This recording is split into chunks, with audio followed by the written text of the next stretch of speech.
So a transient style of a neighborhood tends to contribute to a lack of interest and a lack of connection to the local community.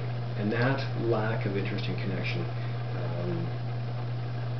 allows a void that is ultimately going to get filled by something.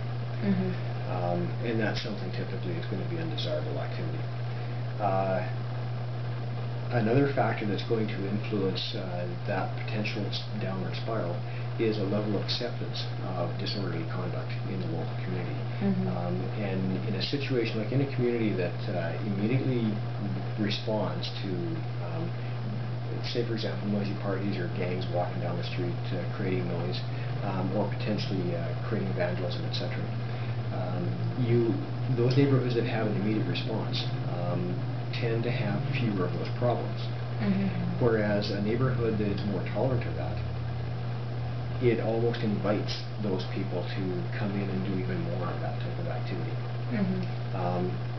An example being drug houses and crack houses, parties, chop shops, grow operations, and even gang influences that the local community they tolerate, or through a lack of ability to do something about it, they put up with it, is just going to attract more of that type of activity. And that, of course, then just creates more problems all on itself. It just exponentially increases. Just a general lack of interest in the community is another factor that can contribute to that downward spiral. And this led me to consider that even the lack of ability to do something about that type of activity could also contribute to that. And in a situation where that came to mind is like in an older community, where we have seniors that live predominantly in a particular neighborhood.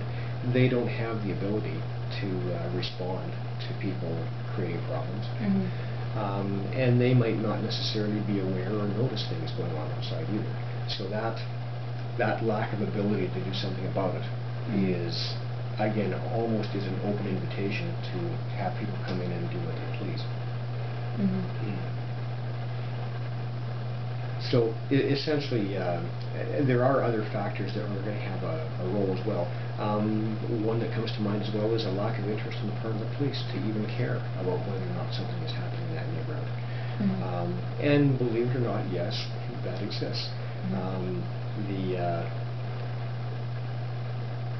Is it appropriate? Of course not.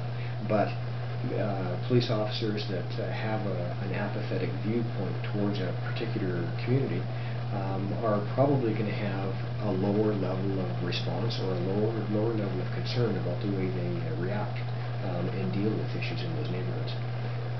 So that's another example of something that could contribute to a downward spiral. Do you think that age plays a factor as well? Without a doubt.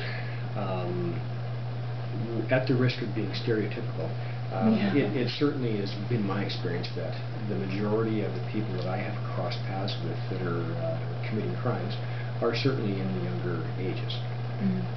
And now, younger, I mean, I certainly have come across people that are senior citizens that are still committing crime. But the bulk of the illegal activity is certainly being conducted by a younger age